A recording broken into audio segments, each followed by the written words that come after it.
بارات کے کھانے کا حکم۔ میں نے سنا ہے کہ لڑکی کی شادی میں کھانا کھانا اور کھانا کھلانا دونوں حرام ہیں، کیا یہ بات درست ہے؟ بھئی حرام کا لفظ تو ذرا گاڑا لفظ استعمال کر لیا آپ نے۔ یہ ضرور ہے کہ بارات کی جو رسم ہے غیر شرعی ہے۔ اس پر میرا ایک پورا بیان ہے، یوٹیوب پہ سرچ کر سکتے ہیں، بارات کا کھانا مفتی طارق مسعود ایسے لکھ کے سرچ کریں گے، پورا ایک تفصیلی بیان آئے گا کہ بارات کا کھانا کیوں غلط ہے اور کن صورتوں میں اس کی گنجائش ہے۔ بعض دفعہ لڑکی والے بارات نہیں کھلاتے تو رشتہ ہی ٹوٹنے کا خطرہ ہوتا ہے کہ لڑکے والے رشتہ توڑ دیتے ہیں۔ تو جب رشوت مجبوری میں اپنے حق کے وصولی کے لیے دینا جائز ہے، تو ایسی مجبوری میں بارات کا کھانا کھلانا بھی جائز ہوگا، یہ سوچ کے کہ یہ ایک رشوت ہے جو ان کمبختوں کو، جو لڑکے والے ہیں نا کمبخت کہ جن کو زندگی میں کبھی کھانے کو نہیں ملا، ان کمبختوں کو خوش کرنے کے لیے آپ بارات کا کھانا کھلا رہے ہیں تاکہ یہ کمبخت رشتہ نہ توڑیں۔ لیکن یاد رکھو، بارات کا کھانا یہ غیر شرعی رسم ہے۔ اسلام نے ہمیں بتا دیا ہے کہ نکاح کے موقع پر خرچہ صرف اور صرف مرد کا ہوگا، کہیں بھی عورت کا خرچہ نہیں ہوگا کسی بھی عنوان سے۔ نکاح میں مہر ہے وہ مرد کے ذمہ لازم ہے، نان نفقہ ہے وہ مرد کے ذمہ لازم ہے، نکاح کے موقع پر چھوارے تقسیم کرنا یہ افضل ہے، یہ مرد کے ذمہ ہے، اور اسی طرح نکاح کے بعد جو ہے وہ ولیمہ کی سنت ہے وہ مرد کے ذمہ ہے۔ تو جتنے بھی نکاح کے موقع پہ خرچے شریعت نے ڈالیں مرد پہ ڈالیں، لڑکی یا لڑکی کے باپ پہ کوئی خرچہ نہیں۔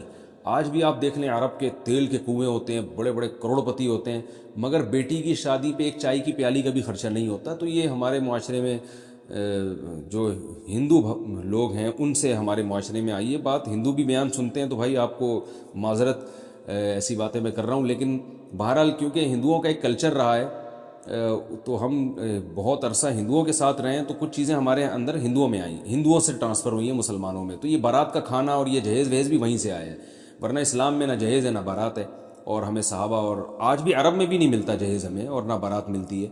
تو ہندوؤں میں یہ جہیز ہے اور بارات ہے، وہ ان کی کوئی پاس کوئی لاجک ہوگی اس کی، لیکن وہ اپنے مذہب پہ عمل کریں یا اپنی رسومات پہ عمل کریں۔ اب تو ان میں بھی بہت سے لوگ اس کے مخالفین پیدا ہو گئے ہیں جو جہیز کی مخالفت کر رہے ہیں۔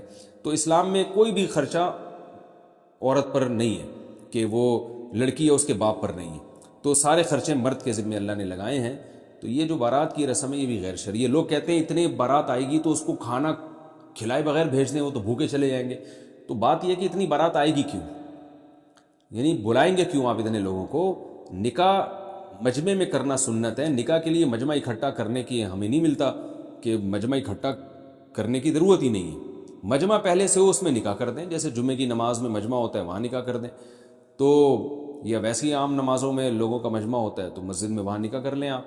تو جو لڑکی کے قریبی رشتہ دار ہیں، جو ابا چاچا ماموں وغیرہ جو بہت ہی قریبی ہیں، یا اس کی بہنیں وغیرہ، وہ آ جائیں اس میں شرکت کریں اور کھجور کھا کے چھوارے کھا کے پتلی گلی سے نکل جائیں۔ وہ وہاں دھرنا مار کے بیٹھنے کی ضرورت نہیں ہے۔ اور پھر جب دلہن کو رخصت کرنے کے لیے جو بھی لڑکے کی اماں بہنیں وغیرہ آئیں، اس وقت تو بڑی محبت دکھا رہی ہوتی ہیں کہ ہائے ہماری جو ہے نا بھابھی اور ہماری بہو ماشاءاللہ کتنی چاند سی۔ بعد میں پھر انہوں نے جو ستانا ہوتا ہے وہ تو وہ جو جنہوں نے ستانے والی ہیں وہ سن رہی ہیں معذرت کے ساتھ، میں آپ کے علاوہ کی بات کر رہا ہوں۔ تو اس وقت تو بڑی محبتوں سے وہ آ رہی ہوتی ہیں، تو وہ جب محبت سے آئیں رخصتی کے لیے تو 5-6 افراد آ جائیں لڑکے کے گھر سے، تو اگر کھانے کا ٹائم ہو تو ان کو کھانا کھلا دیں، چائے کا ٹائم ہو تو چائے پلا دیں، پان گٹکے کا ٹائم ہو تو پان گٹکے پہ گزارا کریں، اور ان سے کہیں کہ اب پتلی گلی سے نکل جاؤ۔ تو یہ جو W11 بھر بھر کے باراتوں کی جا رہی ہے نا، یہ خود غیر شرعی رسم ہے۔ تو دلہن کو اٹھانے کے لیے اتنی 4-4 5-5 بسوں کے آنے کی ضرورت نہیں ہے۔ ہاں پھر جتنے بھی لڑکی والے ہیں وہ کہہ دیں کہ بھئی اپنے تمام رشتہ داروں کو کہ بھئی آج تو کھانا نہیں ہے، ہم تو 4-5 گھر افراد جا رہے ہیں دلہن کو اٹھانے کے لیے، سوری یعنی اٹھانے کا مطلب یہ ہے کہ دلہن کو جو ہے لانے کے لیے، تو کھانا جو ہے وہ کل دولہا کے گھر پر ہوگا انشاءاللہ۔ یعنی لڑکی والے پوچھتے ہیں نا کہ کھانا کہاں گیا، وہ بارات کہاں ہے، تو آپ کہیں کہ وہ سب کل پہنچ جائیں وہاں ڈائریکٹ دولہا کے گھر، کیونکہ اس کو اللہ نے ایک نعمت دی ہے، دلہن یہاں سے وہاں جا رہی ہے، ان کے گھر میں ایک فرد کا اضافہ ہو رہا ہے۔ تو اسلام میں تو گھر میں فرد کا اضافہ ہو اس کو پسندیدہ سمجھا گیا ہے۔ تو اس خوشی میں کل ہمارا جو داماد ہے یا جو دولہا بھائی ہیں وہ انشاءاللہ سب کو کھانا کھلائیں گے۔ تو جو بھی پوچھے نا کہ کھانا کہاں ہے تو بولے کل پہنچ جاؤ، ان کو ایڈریس دے دیں اور پورا گوگل میپ پہ ان کو ایڈریس سمجھا دیں اچھی طریقے سے۔ تو یہ شریعت کے مزاج کے مطابق ہے۔ یہ جو باراتوں کے کھانے ہم نے لیے ہیں غیر مسلموں سے، اور اس کی وجہ سے لڑکی والوں کو بے پناہ نقصان ہو رہا ہے، تو خدا را اس رسم کو ختم کرنے کی کوشش کریں۔ میرے سامنے ایسے کئی واقعات ہیں، بوڑھا باپ آیا کہ میری 6 بیٹیاں ہیں اور جہیز تو کہہ رہے میں نے کر لیا، ایک ایک بیٹی پہ میں اگر بارات کھلاتا ہوں، اچھا میں نے خود یعنی میں اس بزرگ کو جانتا تھا، تو انہوں نے کہا کہ میں نے گھر پہ فور سیل کا نوٹس لگا دیا ہے، یعنی گھر بیچنے پر آ گیا ہے وہ. تو کیا ضلالت ہے، کیا گمراہی ہے یہ کہ لوگ اپنی پراپرٹیاں بیچ بیچ کے بیٹیوں کی شادیاں کر رہے ہیں. ہم نبی صلی اللہ علیہ وسلم کی سیرت دیکھتے ہیں تو ایک دھیلا بھی خرچ نہیں ہوتا تھا. یہ جو حضرت فاطمہ کا جہیز تھا یہ حضرت علی سے پیسے لیے گئے تھے، اور کچھ چیزیں آپ صلی اللہ علیہ وسلم نے ان کو بنا کے دے دی.